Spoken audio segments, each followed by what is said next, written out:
Boa noite.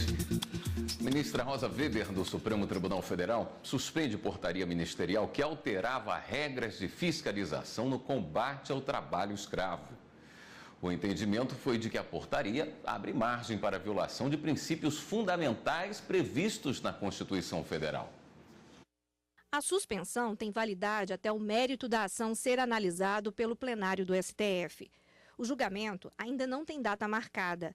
A portaria do Ministério do Trabalho, que foi publicada na semana passada, altera conceitos usados pelos fiscais para identificar trabalho forçado e em condições análogas à escravidão, além de exigir registro de boletim de ocorrência.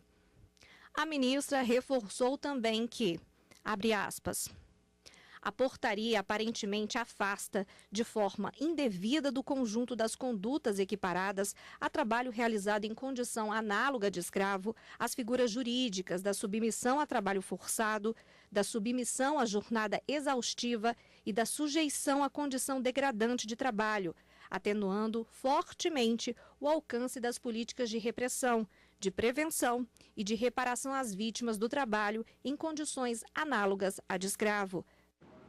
Em nota, o Ministério do Trabalho afirma que cumprirá integralmente a decisão e que eventuais medidas jurídicas na ação serão tomadas pela Advocacia Geral da União.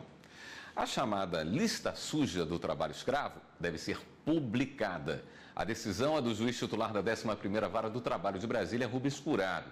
Isso significa que o Ministério do Trabalho não pode mais recorrer da decisão e fica sujeito a uma multa diária de R$10 mil.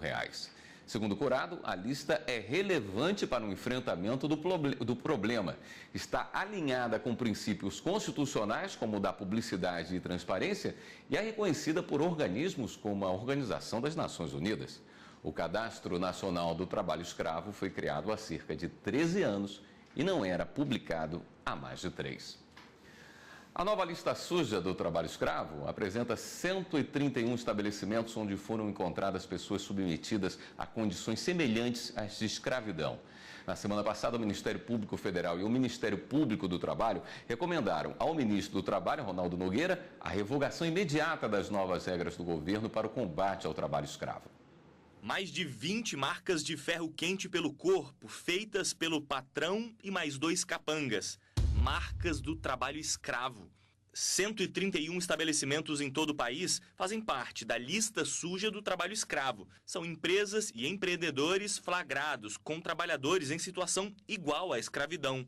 Minas Gerais é o estado com maior número de empregadores infratores, 42. Na segunda posição, o Pará, com 16. Pelo Twitter, o procurador-chefe do Ministério Público Federal no Pará, Alain Mansur, criticou as alterações das regras sobre o que é trabalho escravo. Disse que não é afrouxando as leis que o país terá sucesso no combate a esse tipo de crime. Minas Gerais também aparece na primeira posição na quantidade de trabalhadores escravizados, 1.008 casos. O Paraná está na segunda posição com 156 e o Pará fecha a lista dos 3 estados com maior número de casos. Por lá, foram 116 pessoas flagradas em condições semelhantes às de escravidão. O Ministério Público Federal considerou ilegais as novas regras e recomendou a anulação imediata delas. Para o MPF, a mudança reduz o combate ao trabalho escravo, ao definir que jornada excessiva e condição degradante só podem ser consideradas escravidão quando for constatada restrição de liberdade do trabalhador.